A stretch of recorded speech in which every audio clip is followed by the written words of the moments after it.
What's up, everybody? We are in episode 1, starting a brand new podcast, Wrestling with the Paranormal, with myself, Austin Lee, and Canada Dry slash the Canadian Crush, aka the Enlightened One, Aaron Harder. The enlightened one needs to make an appearance on the show. That's right, yeah. I mean, he'd be perfect, especially once we get into these I'll just wear my conspiracies and mask the stuff. whole time. That's right. And then we've got Luke Anthony Walsh joining us from across the pond, sir. Whoa.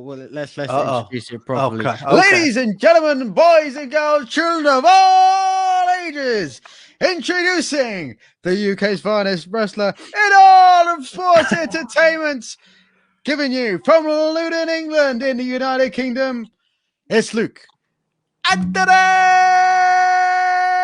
Walsh. What's happening, boys? Wow.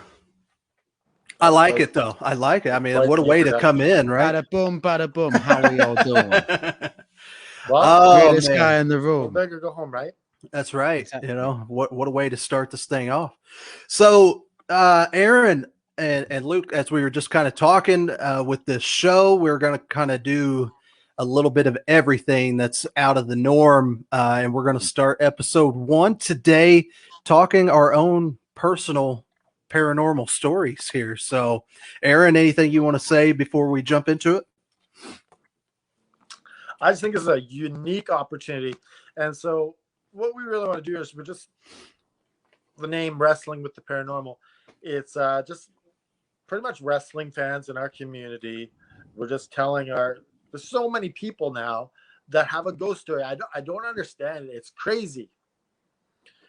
I remember when I was a kid, there'd be like that one guy that said he saw a ghost, and you're like, shut up, you didn't see a ghost. Right. But now it's so remarkable that almost everyone has one. It's crazy. And what's behind that? I get what you're saying, man. It just seems a lot more accepted these days than it was, 20 years ago. Is it accepted or is it more spiritual stuff going on? It could be a little bit of both. I mean, that's an interesting take on it. We're talking about the paranormal. Can you guys hear that banging? Oh my gosh, what a way to start it! We've already got it. The spirits are alive this evening. We are being joined by out of this world spirits. I hear the banging again. Is there it's my about to join in this world? It's my little guy. He was making his Don't presence known. I understand that was it. Okay, why don't you go get your mom? It's the voice of a little child. He's 7 years old. He's speaking to us from the afterlife. Yeah, right.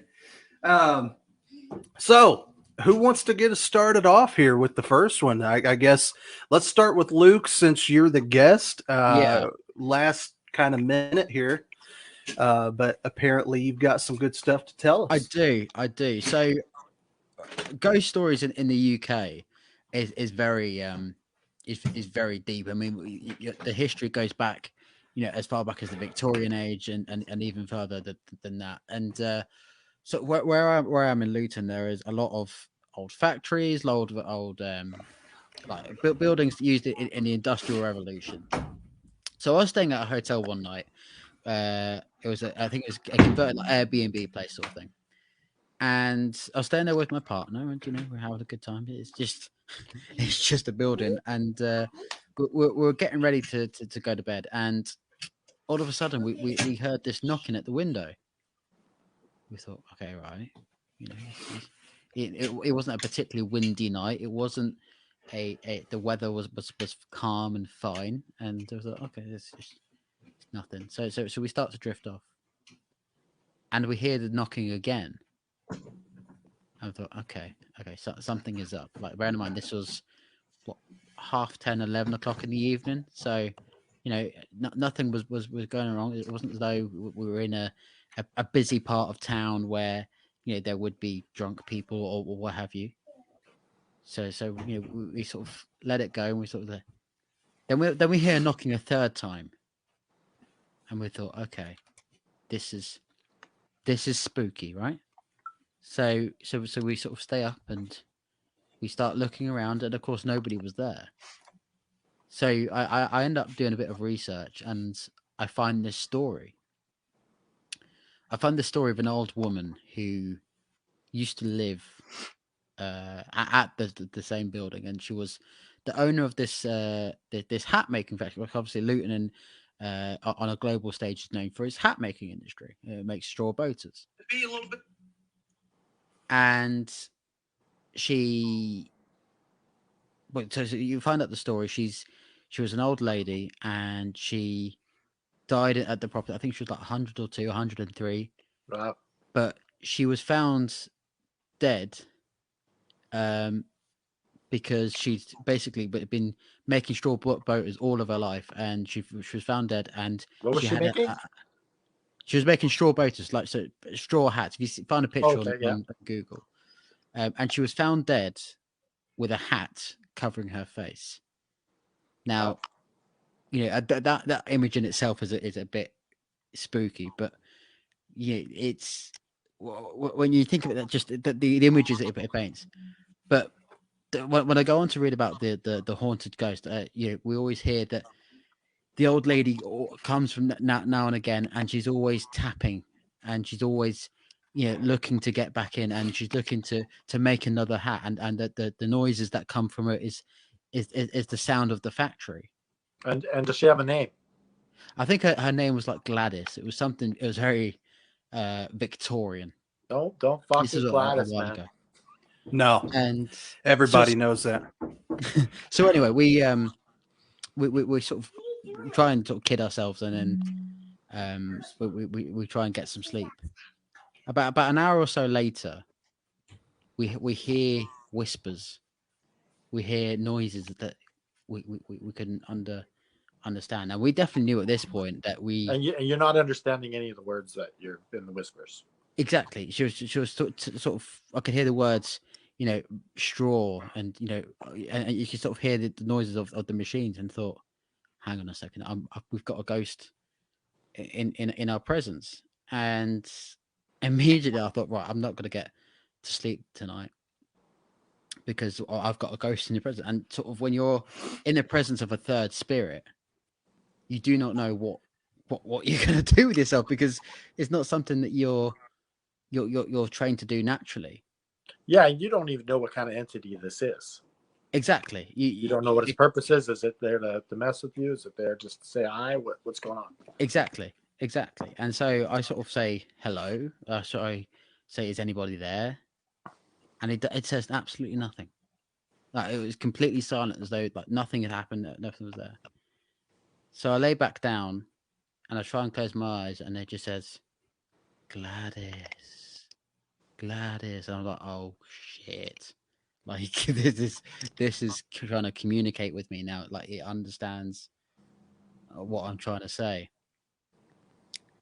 And I couldn't comprehend it.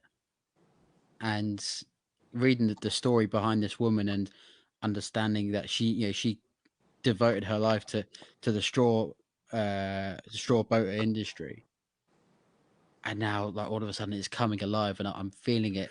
And my partner is fast asleep. Like, she isn't too aware, but I'm in the presence of a ghost of a woman that is. Now, are you feeling thickness in the air? Or what's going on? Yeah, the air was thick, and I was feeling cold, and I just felt this presence. And so I was like, tell me who you are, and sort of tell me why you are here. And again, just nothing. And I try and sort of close my eyes, and sort of. I remember her saying one more thing, and it's something along the lines of, "You must bring the hat." I was like, the hat that was covered over her face, and I was like, "Oh my god!" Like, this was like next level shit. And it was just, it was spooky, and I couldn't sleep that night. I don't think I slept. I just kept thinking, what does this mean? Does this mean I can never wear a straw boater? Does this mean I can't wear a hat again? And thankfully, I sort of just brushed it off and distracted myself, and sort of the night ended, and it went to the next day. And I told the owner of this place, I said, you know about this? She said, yeah. It's something that our guests regularly report. And I said, well, what are you going to do about it? She said, well, the spirit lives amongst us. We have to accept the spirit for what it is. And just that response was something that made me not only realize that ghosts and spirits are real, but also we need to take them seriously. That not only are they a part of history, but also they are wise, and they are not complete BS. So yeah, that's my story of the woman with the hat. Yeah, it's quite the story you got there. Yeah. What did you end up telling the person that you were with about it the next morning? Yeah. I told her about it, and she was just like, "Oh, what was it? Did you say?" So I told her the story, and she couldn't believe it. Like anyone who doesn't experience a paranormal activity or paranormal presence in their life will obviously deny it happened, and or think it's Right. a complete dream. But until you've experienced it for yourself, you can't experience it. When did you say this happened? This was about 2 or 3 years ago. Okay, so relatively recent. Yeah. And ever since, I've not worn a straw boater since. Like, bearing in mind I'm from Luton, and it's a Yeah, I don't symbol of even our know town that and our term, straw heritage. boat. I Do you don't know want that to wear term, a straw Austin? Straw boater. boat? No, this is a first for me. Yeah, I'm like, what's a straw boat?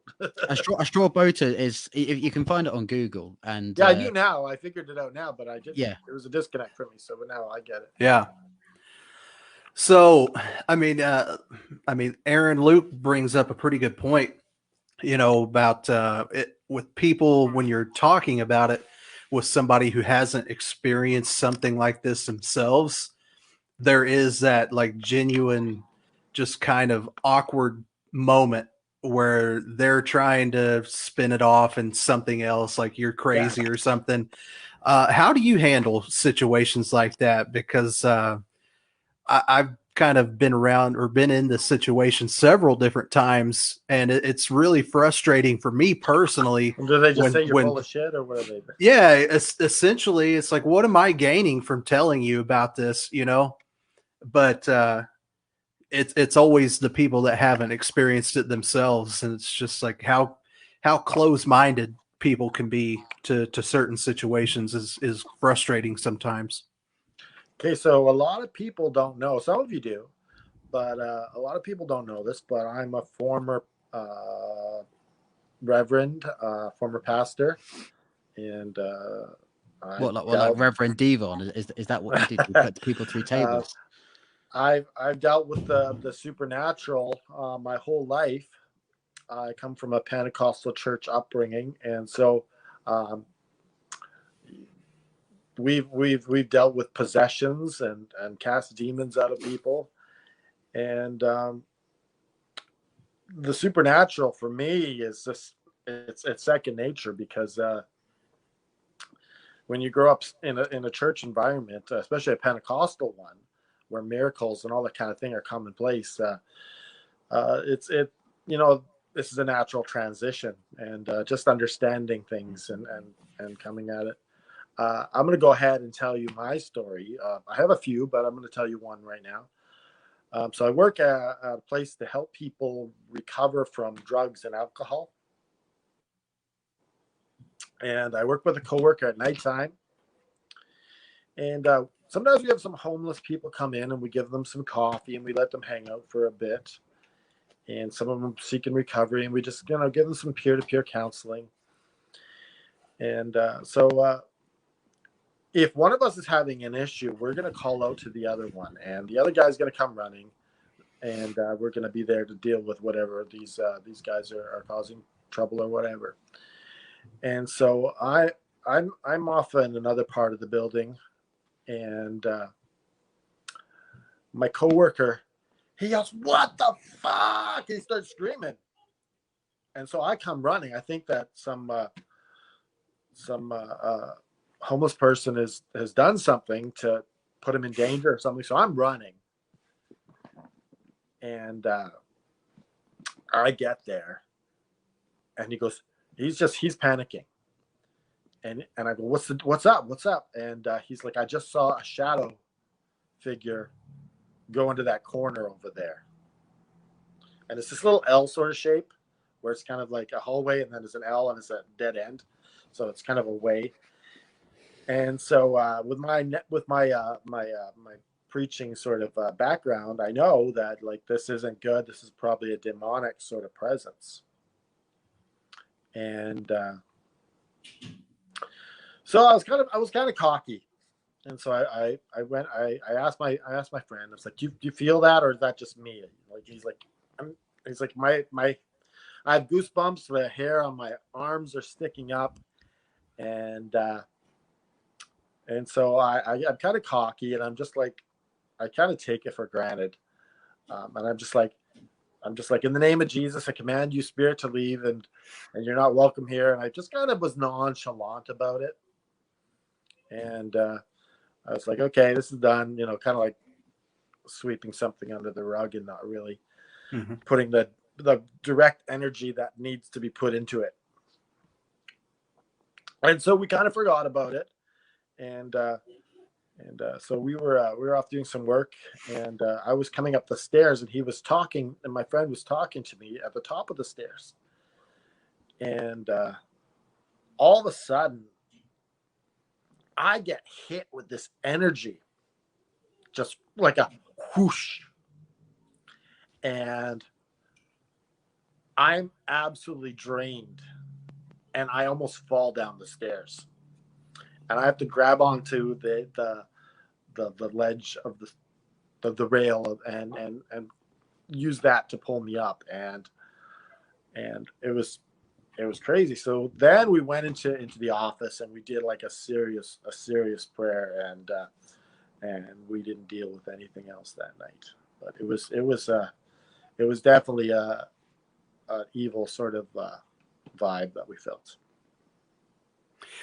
Yeah, that is. And I know I'm really curious to get into some of your other stuff too, because it sounded like, just from our preliminary talks on this, that we kind of had similar sort of upbringings or experiences, kind of all throughout our life. When you had mentioned at one point you were kind of, how, I forget how you put it, but you were drawn to it, or they were drawn to you. You've always been kind of open, to spirits and stuff like that.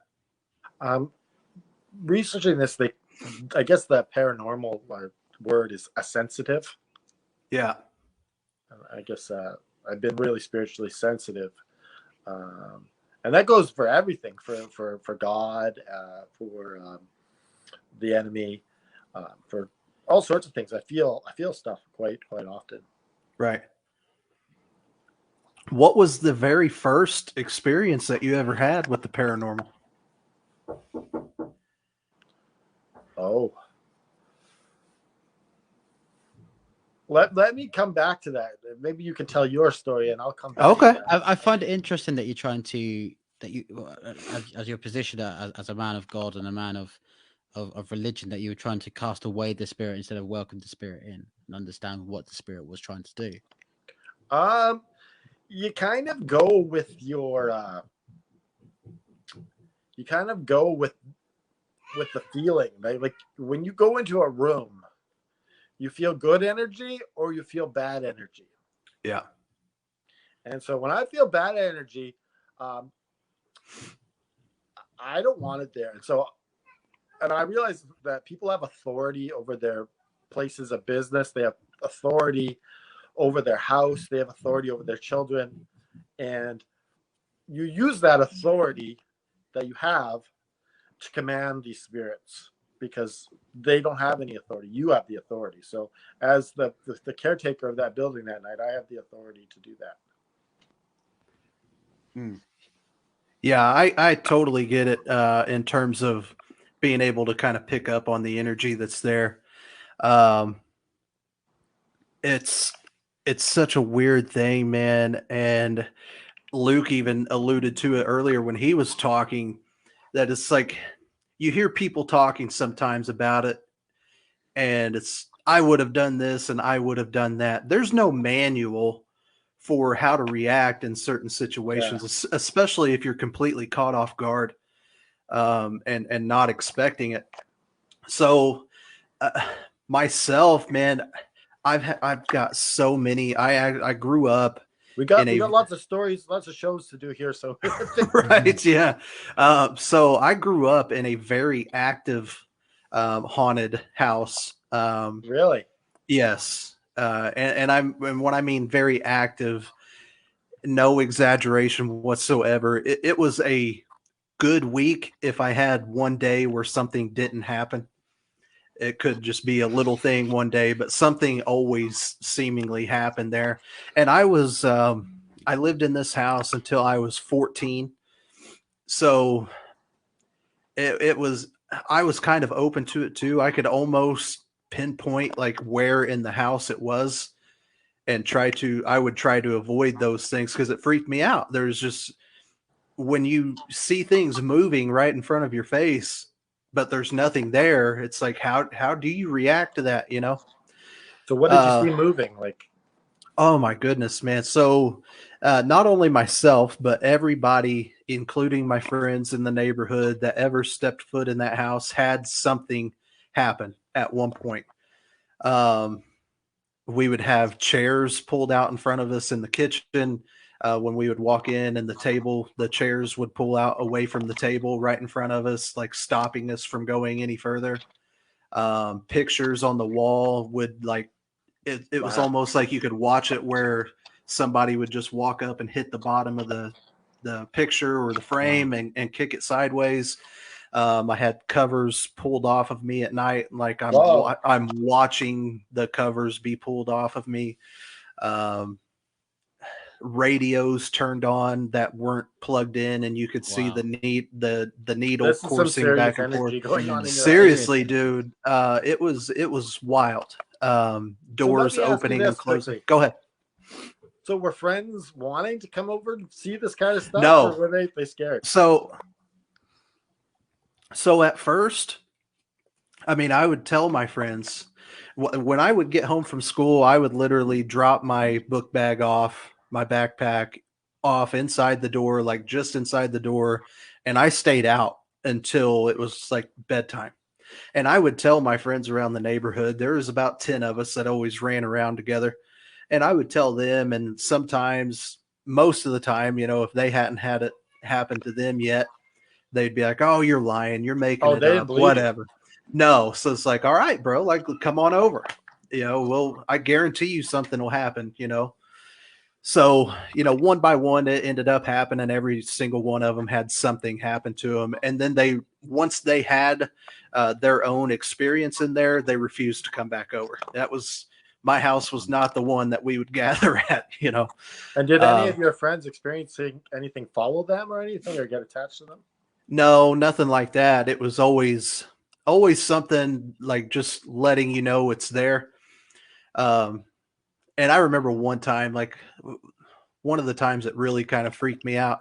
This was back, I think I was maybe 9 or 10. I had a Super Nintendo at the time. I'm kind of dating myself here, but I had a Super Nintendo, and all day at school, I had just gotten like the new Super Mario Kart game or whatever.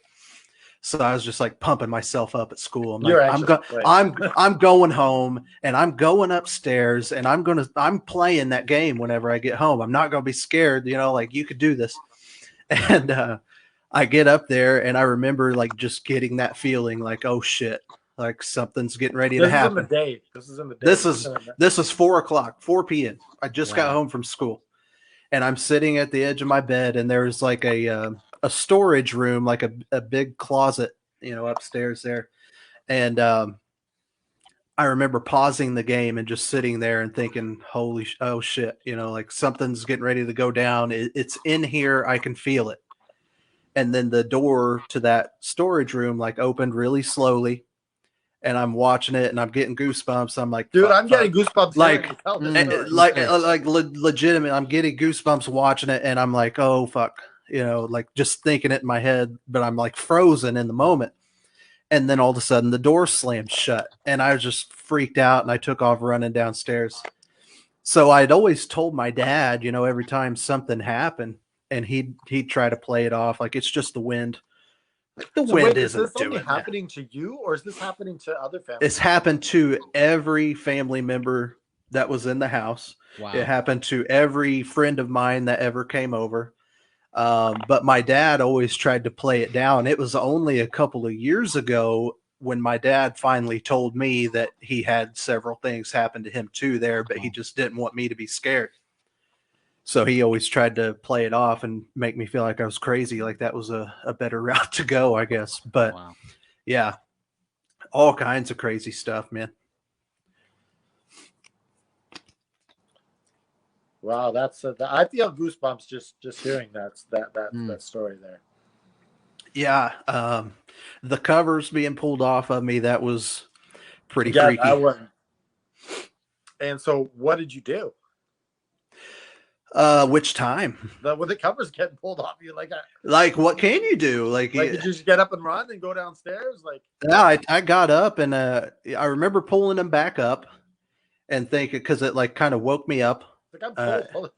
Right. So I kind of like pulled it back up and then I'm laying there like trying to go back to sleep. And I remember thinking, like, why would the covers be pulling off of me? Like, I know I felt that.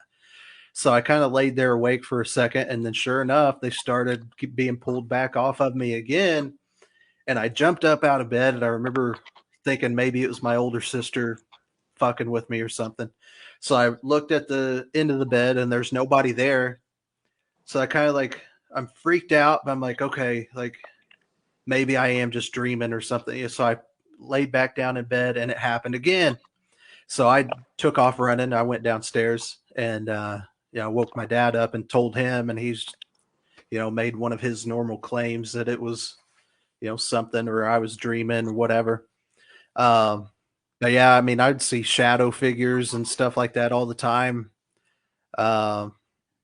So with that, the first time that I saw a shadow figure, I think I was 7 or 8, and my sister and I were playing like hide and seek or something. And this is an old house, and I was hiding on the staircase, but the staircase had a door at the bottom. So That's creepy in itself. Right. Like it was an old house. So I hid on the staircase and I shut the door. And I remember like getting goosebumps and thinking, oh my God, it's in here. And I turned around and I looked upstairs, and at the top of the stairs, there's like a wall, and you could see a full apparition shadow walking across, like legs moving, arms swinging, full, and it was a man, and I could tell by the shadow that it was wearing a military uniform.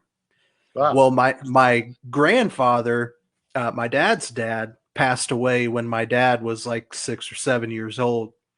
He barely remembered him. I obviously never saw him or met him. There were no pictures up. I didn't know what he looks like. So I remember telling my dad what I had saw, and him being kind of freaked out about it. And then that night I had like a really vivid dream, lucid dream, or whatever you want to call it, that this man in a military uniform, it sounds stupid, but he took me to Disney World, and he was telling me he was my grandfather and that he's just around to make sure I'm okay. And he wants me to know that he's there sometimes, and that he's sorry, he didn't mean to scare me or anything like that. So I told my dad about the dream because it was so real. And he went to his closet in that storage room that I was telling you about, pulled out this 8x10 of my grandfather in the military. And I was like, holy like, yeah, that's who was in my dream. So did you feel a peace after that, or? I did with that, but there were multiple entities or spirits or whatever that were in the house. And like you had alluded to on the energies, picking up on energies, I could tell when something was negative and when it was him. and I would feel peace whenever I knew it was him. But there were times where it was, this is not good, and I don't want to be here. That's mad. That was my first 14 years of life. That's crazy, dude. So what was it like for you to move out of that property then? Oh my gosh, man. So I moved when I was 14 to go start high school in Washington, Indiana. And it was nice at first. And I had, for the 4 years that I was down there, I didn't have, any experiences. But the next one that I had was when I was 19. My best friend, was more like a brother. He basically lived with me. He had passed away in a bad car accident. So him and I were like really kind of connected.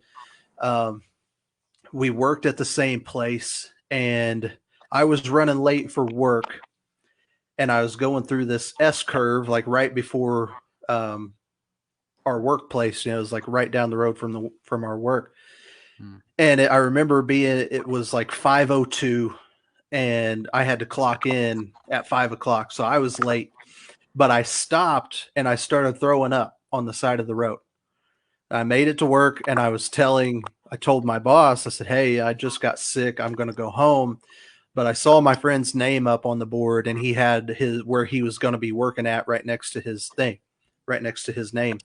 So I was like, "Oh, cool, Kyle's here. So whatever, I'll hit him up later." And it turned out I went home and passed out, went to sleep, and I woke up the next morning. A friend of mine was at the door telling me that Kyle was in a bad car accident the day before, and he was in Evansville Hospital on life support, and his mom was going to pull the plug. So when I went down there, of course, went down there to see him before they pulled the plug, and she told me that he had a wreck at 5:02 when I stopped and started getting sick. And so I had to help her plan the funeral and everything. But that first night that he was gone, I was woken up by the sound of a soda can hitting my computer desk at the end of my bed. Right. So, like I said, he basically lived with me, and my mom would always get pissed at him for drinking her Diet Coke. So I hopped up and I flipped the lights on, and there's an ice cold Diet Coke sitting at the end of my bed. Wow. The night that he passed away. It was that was the next one. From? So I'm saying, like, it was cold, like it was just out of the freezer. Fridge? Yeah, it had to have been. Wow.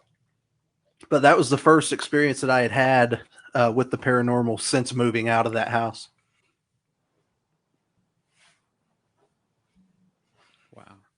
Wow. Yeah, I got nothing compared to that, man. All of mine are usually pretty good. What do you guys think about sleep paralysis?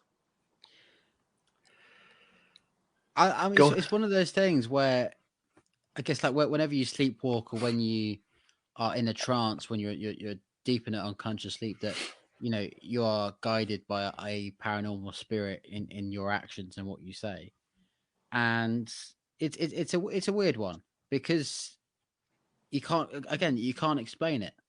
Like, at least with a spirit, you can find out more about it and bring a personality to it. Whereas within sleep paralysis, you can't control it. Your brain is doing all of they're trying to medically say it's a medical thing, but I'm really skeptical of that. I agree. A lot of people they claim that they feel like demons or spirits sitting on them. Yeah. That's what they claim, and it's an easy way to medically just say it's a medical problem. But, what are your thoughts on that, Austin? I agree. I think it may be tied a little bit more into paranormal type of things than just an easy medical write-off to me. But there may be some medical stuff that happens, but for what I think the last time I had read up on it was some 3 million plus people deal with sleep paralysis or something like that per year. Mm. Is that accurate? Sound right? So the reason I bring that up is because ever since I was a teenager, um, I've had demonic attacks in the middle of the night where so the thing is, being a Christian, if you say, in the name of Jesus, I command you, spirit, to stop, they have to listen. It's just the rules. The unwritten And rules. so what happens is while you're sleeping in your dream, they're terrorizing your dream. Right. And taking over. And so I've experienced it many times where I couldn't move or talk in my dream. And so what they're doing also is they're covering my mouth so I can't speak. So I can't say the name of Jesus. Hmm. And so you have to think it in order to be able to unwind it all. That's really interesting. Like I've woken up so many times to like an evil spirit in my room, and it's just heavy, and I'm up till the morning because I can't go back to sleep, and I'll just listen to some Christian music or watch a Christian TV show, or I'll just watch Seinfeld or something. Just ignore it. Strange. Yeah. No, I get it, man, and that's what everybody tends to say is once you start talking in the name of Jesus and command it to go away, it typically lightens up and kind of frees you a little bit. Um, Luke, have you known anybody that's ever dealt with that? Um, not personally, but I guess somebody who follows um religion as well. I certainly can understand sort of the power of religion associated with the paranormal, and you look at some of the stories to do with miracles and how that has an impact on people. And what you see is not just spirits freaking people out, but doing it for good. And what I find really interesting is that how Catholics and Christians believe it in these miracles, an apparition from the Virgin Mary or what have you, and they've gone on to make good things. So you think, well, why can't all of the paranormal stories be in that frame of mind? It's an interesting one. You actually have the ghosts aren't new to this world.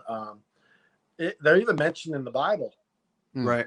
When Jesus was walking on water, he was coming out and there was a storm, and they're like, "Oh, we thought you were a ghost." And that was an interesting thing that the disciples said to Jesus. We thought you were a ghost. It's like, what? They've been haunting this world this while. Like, what the heck? So they've been around a long time. Yeah, I mean they have to be, right? I mean this at least ever since man, everybody that dies, I guess. I mean that's just kind of my thought is makes sense to me anyway. And are people being stuck here? Is it an energy? Is it a recording? Like, what is it? Like, that's the thing that we'll never know, right? Yeah, and the show, we watch a lot of like the same type of shows and stuff about that, and a lot of them will like the mediums and the sensitives that can connect to that realm or whatever. Will even say sometimes that if there's multiple spirits, one or more may be being held there by a more dominant evil type of spirit, so to say. So there could be certain situations where spirits are almost kind of held prisoner in a certain location or place like that. Is this their version of hell, though? It could be. Yeah. That's why the evil spirit is there to guard them, and we're just tapping into their version of hell. Right. Yeah. I mean that I've always tried to, like I said, try to remain open to that kind of things because I don't know. Nobody knows what exactly causes certain things or why they're around. But yeah, man, it could be multiple different types of things. Regarding your story about your friend who was did he die? Yeah. So I shared with you a bit earlier, a couple days ago. So my teenage best friend, um, he died a couple of years ago, Right. and that night that he died, I dreamt of him and found out in the morning that he had died. And That's wild. So I was going through a lot at the time. I'm not going to go into any of that, but I was going through a lot personally, and a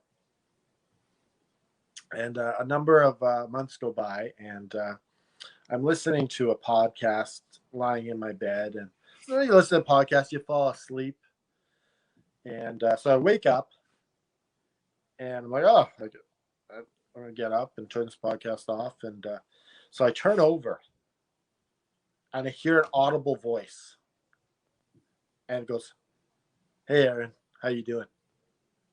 And freaked the shit out of me. I've never heard I've heard audible voices before, but that it was familiar. That voice, Right. it was familiar, and I think maybe it was my friend coming to say goodbye. Wow. Could be. What were you dreaming about him that night? Do you remember? Oh, just the old days of we were hanging out as teenagers and just doing our stuff. We spent every day together, and we were inseparable. We were Batman and Robin, and um, yeah, we would say hi once in a while on Facebook and kind of reconnect a little bit. I just had said happy birthday to him a month earlier, and yeah, it was we both went to our first hockey game together. We're big hockey fans, me in Canada, and yeah, it was tough. I bet, man. I can fully believe it, man. It's almost maybe it's a sensitive thing, maybe it's just that personal connection. Um, but like I said, man, I could fully believe that just because I mean that could have been just him coming that like you subconsciously knew that that he was had passed or something. You know what I mean? That's why you were dreaming about him. I don't know. It's weird how some of those things happen, though. You hear that quite a bit. Luke, do you have another story to tell us? I mean, it's getting pretty late, and already the stories that Austin and you've told is already putting me off sleep. So I think Sorry, I keep myself sane.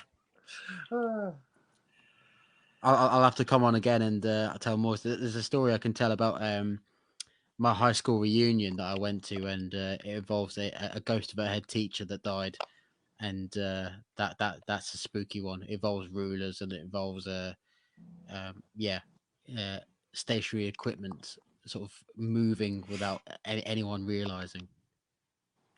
How close are you to where the Conjuring 2 family experienced their thing? I can't remember the name of the town. Are you familiar with that? I've heard of it. Let's just have a quick Google. I forget the name of the family, but I know England has quite a few. The Enfield poltergeist. So I'm about 40 or 50 miles away. Oh, so fairly close, yeah.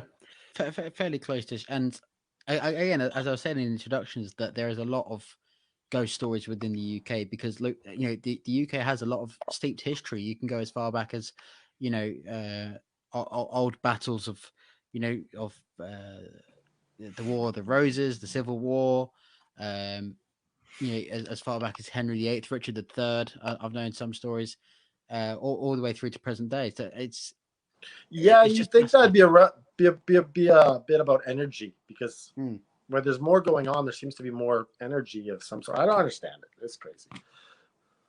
Yeah. Aaron, any other Interesting stories that come to mind. Have you ever gone ghost hunting? No, I haven't, but I think next week we're gonna get our friend JFB on the show. James from Boston. James Boston. from Boston. Yeah, he's he has a ghost living in his house right now, Oh, and he's gone ghost hunting. So I think that Is it the ghost that he can't win a major championship within effing wrestling? oh no, he didn't. Just going. I'm not sure. Could We all be. know it's true. He hasn't got the balls to be able to predict well Talking enough to be smack able on to the be a title. ghost show. I mean, we are on a He's effing gonna wrestling haunt you. page. I mean, it's Does this count as his promo for their match? Oh man, yeah. There's so much, man. I'm really interested to hear what he has to say, especially if he's dealing with that right now.